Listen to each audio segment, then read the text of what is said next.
যত দিন আসছে তৃণমূল শেষের দিকে এগিয়ে যাচ্ছে, এটুকু আপনাদেরকে মাথায় রাখতে হবে। কারণ ধমকে চমকে মেরে ধরে একবার জিতবেন, দুবার জিতবেন, তিনবার জিতবেন, কিন্তু মনে রাখতে হবে সন্ত্রাস কখনো শেষ কথা বলে না, দখল কোনোদিন শেষ কথা বলে না, ছাপ্পা কখনো শেষ কথা বলে না। এ কথাটা আত্মসমালোচনার সঙ্গে বলছি। বামফ্রন্ট আমলে সিপিএম যেখানে যেখানে সন্ত্রাস কায়েম করেছে সেখানে সিপিএম এর লাল ঝান্ডাটাকে খুঁজে পাওয়া যায় না, দূরবীন দিয়ে দেখতে হয়। সেই জায়গা থেকেই আমাদেরকে শিক্ষা নিতে হবে স্টুডেন্ট ফ্রন্টকে, যে আগামী দিনে যদি আমরা এই রাজ্যের শাসন ক্ষমতায় আসি সেদিনকে আমাদের ভূমিকাটা কি হতে কি হবে তার ভিত্তিপ্রস্তরটা এখন থেকেই আমাদেরকে তৈরি করতে হবে।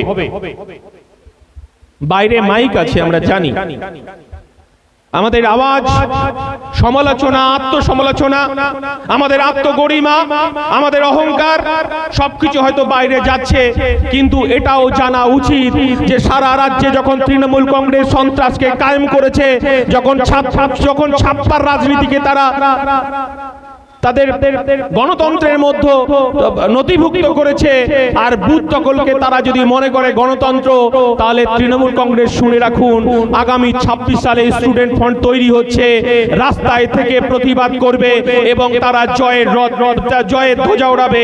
এটা স্টুডেন্ট ফ্রন্ট তারা শপথ নিচ্ছে।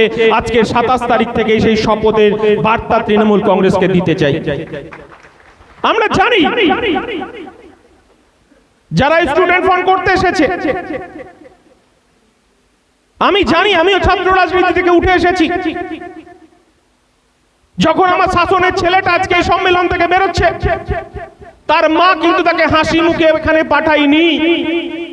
ভাঙড় থেকে যে এসেছে তার মা কিন্তু তাকে হাসি মুখে রাজনীতিতে পাঠায়নি। আজকে যারা বীরভূম, বাঁকুড়া, পশ্চিম মেদিনীপুর, পূর্ব মেদিনীপুর, হুগলি, হাওড়া থেকে যারা এসেছে তাদের মা বাবারাও হাসি মুখে পাঠায়নি।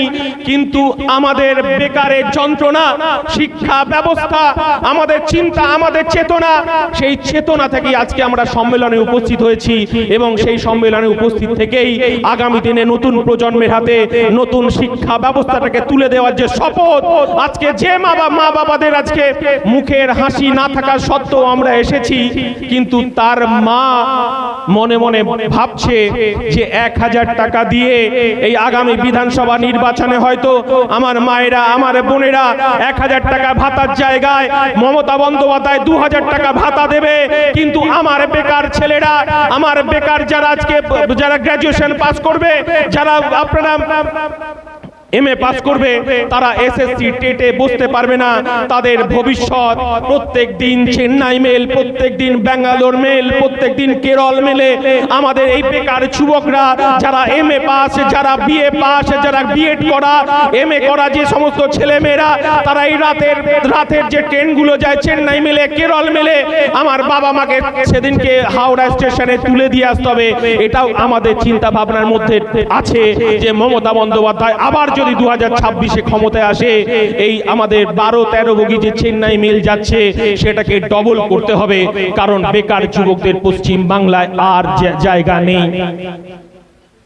যারা মেধা সম্পন্ন ছেলে মেয়ে, মাহি এখানে উপস্থিত আছে, মাহির কথা বলছিলাম। মাহিকে দেখলেই একটা কথা মনে পড়ে, একটা এবিপি আনন্দের ইন্টারভিউতে যখন বলছে 33 দিন আমরা রোদ জল কাদাকে উপেক্ষা করে, আমরা পুলিশের ভয়, মমতা বন্দ্যোপাধ্যায়ের চমকানিকে উপেক্ষা করে ধর্মতলার বুকে আমরা আন্দোলন করছি, তার চোখের জল বৃথা যায়নি। আন্দোলনই শেষ কথা বলে আর আন্দোলনেরই শাসক দলের ভিত চলিয়ে দেয়। এটা বারবার প্রমাণিত। ঠিক হোক আর ভুল হোক, বাংলাদেশের ছাত্র আন্দোলনে হাসিনাকে দেশ ছাড়তে বাধ্য হয়েছে।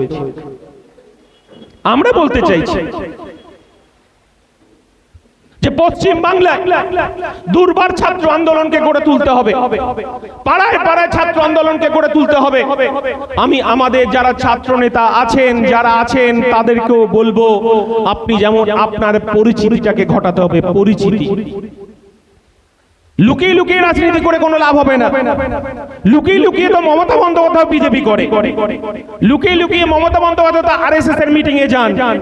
আমার স্টুডেন্ট ফ্রন্ট যারা আনিসের আনিসের ডেড বডির সামনে শপথ নিয়েছিলেন, হাসানুর জামানের ডেড বডির সামনে আমরা যারা শপথ নিয়েছিলাম, আমরা তৃণমূলের কোন ফুটো মস্তান আমাদেরকে ধমকাবে, চমকাবে, আমাদের মিটিং করতে দেবে না, মাইক ভেঙে দেবে, আমাদের মিটিং স্থল ভেঙে দেবে, আমাদের এই যারা এই লজের মালিককে হুমকে দেবে, এই সব ভয় ইন্ডিয়ান সেকুলার ফ্রন্ট করে না, আমার চেয়ারম্যান করে না, আমার পৃষ্ঠপোষক করে না। এই তৃণমূল কংগ্রেস আমাদেরকে কোটি কোটি টাকা কিনতে চেয়েছিল, আমার দলের চেয়ারম্যানকে ক্যাবিনেট মন্ত্রী দিতে চেয়েছিল। আমরা গরিব, খেটে খাওয়া শ্রমজীবী, আদিবাসী, দলিত মানুষের অধিকার রক্ষার লড়াই আছি। আমাদের সঙ্গে যারা সঙ্গ দেবে আমরা তাদের সঙ্গে থাকবো। এটাই ইন্ডিয়ান সেকুলার ফ্রন্ট, এটাই স্টুডেন্ট ফ্রন্টের শপথ। আমরা এই পশ্চিম বাংলায় আদিবাসী, পিছিয়ে পড়া, দলিত, সেই সমস্ত গরিব, খেটে খাওয়া শ্রমজীবী মানুষের অধিকার প্রতিষ্ঠার লড়াইয়ে আমরা লড়াই করছি। এটা আমাদেরকে মাথায় রাখতে হবে। আর একটা জিনিস মাথায় রাখতে হবে, প্রাইমারি শিক্ষা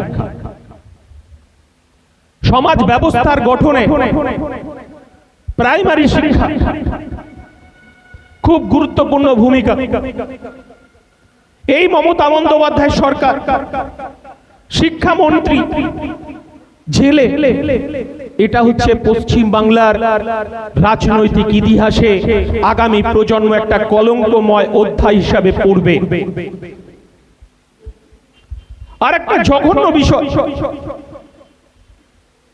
এখনো যে আসামিটা শিক্ষা ব্যবস্থাটাকে চুরি করলো, শিক্ষার মেরুদণ্ডকে ভেঙে দিল পশ্চিম বাংলার শিক্ষামন্ত্রী, পাঠ্যপুস্তকে সিঙ্গুর আন্দোলনে পার্থ চট্টোপাধ্যায়ের নামটাকে পড়তে হবে, এই বিষয়টাকেও স্টুডেন্ট ফ্রন্টকে মাথায় রেখে অবিলম্বে সেটাকে বাদ দিতে হবে, তার আন্দোলনটাকেও সংগঠিত করতে হবে। পশ্চিম বাংলার শিক্ষা ব্যবস্থাটা, পশ্চিম বাংলার মাদ্রাসা শিক্ষা ব্যবস্থা, পশ্চিম বাংলার হায়ার এডুকেশন, পশ্চিম বাংলার সমস্ত ডিগ্রি কলেজগুলো সিন্ডিকেট বাহিনীর দ্বারা পরিচালিত হচ্ছে।